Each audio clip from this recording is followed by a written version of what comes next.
अरुण के पास। अरुण, कहाँ हैं आप और क्या हो रहा है वहां पर?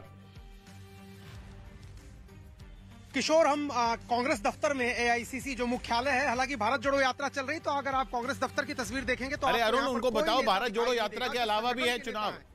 वो नहीं, हाँ ये वही जगदीश जी, आप सवेरे से यहाँ भारत जोड़ो यात्रा की टी शर्ट पहन के खड़े हैं, लेकिन भारत जोड़ो यात्रा तो कहीं और चल रही है। न वो गुजरात में चली और न ही हिमाचल में चली। भारत जोड़ो यात्रा हर हिंदुस्तानी के दिल में चल रही है। अरे चुनाव की बात हो रही है, चुनाव कैसे जीतेंगे? चुनाव की बताता हूँ, राहुल गांधी यात्रा में चलते रहे, हम चुनाव जीतते रहेंगे। मैं तो कहाँ का? अभी हिमाचल जीतेंगे, स्वीप कर रहे हैं। वहाँ नारा था, मैं हिमाचल में था, शिमला में, वहाँ के लोग कहते कांग्रेस के 60 और बीजेपी के 8 स्वीप कर रहे थे। अरे अब ये तो बहुत ज्यादा हो गया, बीजेपी की सिर्फ 8 सीटें आएंगी और कांग्रेस की 60 सीटें। हाँ, वहाँ के लोग नारा दे रहे थे, मैं मौजूद था वहाँ पे। 8 बजे पता चल जाएगा। गुजरात के लिए क्यों नहीं आप लोग बोलते? गुजरात के लिए एकदम चुप हो जाते हैं। मैं गुजरात के लिए बोलता हूँ। गुजरात में बीजेपी की बहुत बुरी हालत है, आपने देखा देश के। आपकी हालत कैसी है? बीजेपी की हालत तो छोड़िए, रिजल्ट आने दीजिए। सबसे बड़ी पार्टी हमारी बनेगी और 45 सीट, अगर 55 सीट भी अगर बीजेपी की आ जाए तो बात रही। ये देखिए, अति उत्साहित कार्यकर्ता कांग्रेस के जो हैं वो कांग्रेस मुख्यालय में हालांकि आ गए हैं। संगठन का तो कोई नहीं आया, अभी थोड़ी देर पहले तक झाड़ू ही लग रहा था किशोर। लेकिन कुछ लोग हैं, नेता ऐसे जो अभी आए हैं और उत्साहवर्धन कर रहे हैं कार्यकर्ताओं का।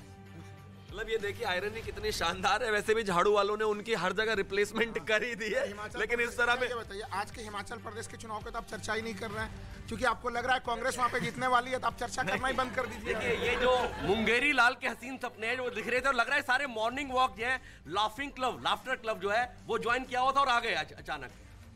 कोई कार्यकर्ता नहीं। शादी चल रही है हिमाचल और गुजरात में, और दूल्हा कहाँ है आप देखिए ना। कोई कॉम्बिनेशन ही। मसला उस बात का नहीं है कि आप हिमाचल में जीत जाएंगे, मसला उस बात का है कि लोकतंत्र में 135 साल पुरानी पार्टी को खत्म करने के लिए एक राहुल गांधी आपको लगता है हिमाचल में जीत सकते हैं? मुझे लगता है कि चांसेस बहुत कम है। मैं एक बार पिछली बार भी कहा था और आप इस बात पे हंस रहे थे और आज भी आप हंसेंगे।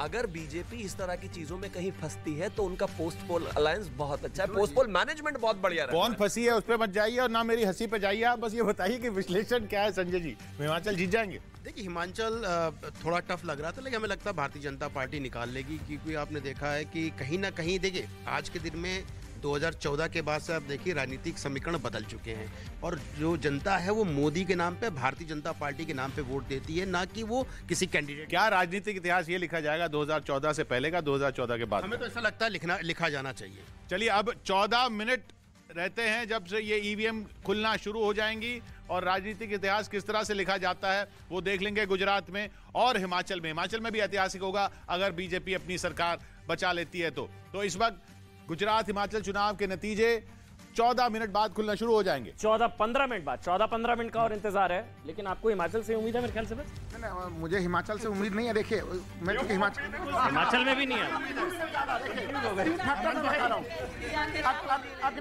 देखिए किशोर जी, इनका नाम राहुल है, स्वयं में इनमें कभी कभी राहुल गांधी जी की आत्मा आ जाती है। देखिए ये गाहे बगाए अपने मन की बात कह रहे हैं। कहीं कोई स्टैंड कांग्रेस का नहीं है, ना हिमाचल में है ना गुजरात में। क्लियर भारतीय जनता पार्टी जो अग्निवीर का डंका पीट रहे थे। 2012 वाली स्थिति मुझे लग रहा है कि 2012 वाली स्थिति मुझे लग रहा है कि हिमाचल के अंदर होने वाली है। अब आप चुनावों के अंदर देखिएगा, और देखा भी है आपने किस तरीके से फैक्टर जो है काउंटिंग में आप देखिएगा जवाद साहब यहाँ से बॉल उछालते जाएंगे और वहां से रिफ्लेक्शन आएगी। लेकिन एक बात तो, बॉल तो आप उछालते, विकेट इधर ही गिरती है सारी। इस बार हिमाचल का चुनाव बहुत इंटरेस्टिंग रहा है। आपको पता है कि चुनाव के अंदर जो बेसिक मुद्दे थे वो ज्यादा हावी रहे। यही उम्मीद उत्तराखंड में भी थी। देखिए एक चीज, मंडी लोकसभा के उपचुनाव का आपने देखे थे, उस समय उसमें मुख्यमंत्री जी को खुद कहना पड़ा कि महंगाई के कारण हम हार गए हैं। तो देखिए जो मैदानी क्षेत्र में हम लोग महंगाई को महसूस करते हैं, वो पहाड़ पे जाते जाते और ज्यादा हो जाता है। उनियाल जी का दिल जाता है। सीएम कौन होगा फिर? सीएम कौन होगा ना हिमाचल में? देखिए पार्लियामेंट्री डेमोक्रेसी है, वो अंततः विधायक तय कर लेंगे पार्लियामेंट्री डेमोक्रेसी में ही। तो देखिए मोदी जी आए और इन्होंने अध्यक्षात्मक व्यवस्था बना दी है, कि पहले से ही तय कर लीजिए। उत्तर प्रदेश के चुनाव में तय किया था मैं सिर्फ एक बहुत इंपॉर्टेंट बात मैं कहना चाहता हूँ कि आप देखिए उत्तराखंड और हिमाचल दोनों पहाड़ी प्रदेश है, तो पहाड़ी प्रदेशों की सोच लगभग एक जैसी होती है, इसीलिए वह ऑल्टरनेटिव गवर्नमेंट आती थी। तो इस बार उत्तराखंड ने प्रूव कर दिया, अरे राहुल, इस बार उत्तराखंड ने प्रूव कर दिया कि बार बार पलटेगा नहीं, जो अच्छा शासन करेगा और लॉ एंड ऑर्डर करेगा वही रहेगा, और ये हिमाचल में होने वाला है। ठीक।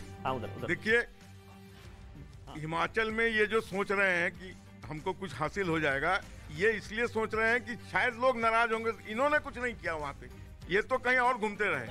लेकिन अब किशोर जी, अब इनको नहीं मालूम है बीजेपी नहीं, आप इस इंतजार में कि वो सामने वाला गिरे। नहीं, कांग्रेस वो ओल्ड पेंशन स्कीम को लोग को लेकर जिस प्रकार से जनता के बीच गई, बीजेपी उस पर बिल्कुल चुप रही।